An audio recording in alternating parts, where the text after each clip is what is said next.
আমরা এখন আলোচনা করছি বিভিন্ন ভারতীয় দর্শনকে দ্বারা স্বীকৃত প্রমাণ। তো প্রথম আমরা জানি ভারতীয় দর্শনে আস্তিক এবং নাস্তিক দর্শন আছে। নাস্তিক দর্শনের তিনটি দর্শন: চার্বাক, জৈন, বৌদ্ধ। আস্তিক দর্শনে ন্যায়, বৈশেষিক, সাংখ্য, যোগ, মীমাংসা, বেদান্ত এগুলো। তো আমরা এবার দেখব চার্বাকের যে প্রবর্তক কে ছিলেন। চার্বাকের প্রবর্তক হলেন বৃহস্পতি।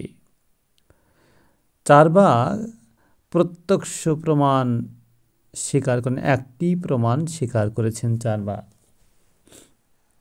জৈন দর্শনের প্রবর্তক মহাবীর।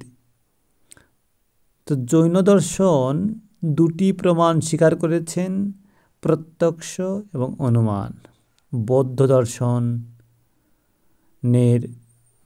প্রবর্তক গৌতম বুদ্ধ। বৌদ্ধ দর্শন দুটি প্রমাণ স্বীকার করেছেন, প্রত্যক্ষ, অনুমান। ন্যায় দর্শনের প্রবর্তক মহর্ষি গৌতম। ন্যায় দর্শন চারটি প্রমাণ স্বীকার করে, প্রত্যক্ষ, অনুমান, উপমান, শব্দ। বৈশেষিক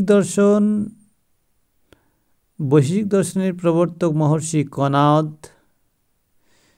বৈশেষিক দর্শন দুটি প্রমাণ স্বীকার করে, প্রত্যক্ষ, অনুমান। সাংখ্য দর্শনের প্রবর্তক মহর্ষি কপিল। সাংখ্য দর্শন তিনটি প্রমাণ স্বীকার করে, প্রত্যক্ষ, অনুমান, শব্দ। যোগ দর্শনের প্রবর্তক মহর্ষি পতঞ্জলি। যোগ দর্শন তিনটি প্রমাণ স্বীকার করে, প্রত্যক্ষ, অনুমান, শব্দ। মীমাংসা দর্শনে দুটি সম্প্রদায় আছে, একটা প্রাভাকর সম্প্রদায়, একটি কুমারিল ভাট্ট সম্প্রদায়। তো মীমাংসার যে প্রাভাকর সম্প্রদায় প্রবর্তক প্রভাকর মিশ্র। প্রাভাকর সম্প্রদায় পাঁচটি প্রমাণ স্বীকার করে, প্রত্যক্ষ, অনুমান, উপমান, শব্দ, অর্থাপত্তি। মীমাংসা দর্শনে যে ভাট্ট সম্প্রদায়, তার প্রবর্তক কুমারিল ভট্ট। এরা ছটি প্রমাণ স্বীকার করে, প্রত্যক্ষ, অনুমান, উপমান, শব্দ, অর্থাপত্তি, অনুপলব্ধি বা অভাব।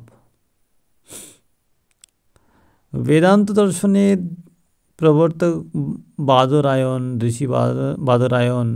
এরা ছটি প্রমাণ স্বীকার করে, প্রত্যক্ষ, অনুমান, উপমান, শব্দ, অর্থাপত্তি, অনুপলব্ধি বা অভাব।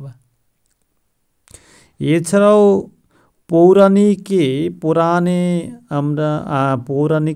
8টি প্রমাণ স্বীকার করা হয়েছে, প্রত্যক্ষ, অনুমান, উপমান, শব্দ, অর্থাপত্তি, অনুপলব্ধি, সম্ভব, ঐতিহ্য।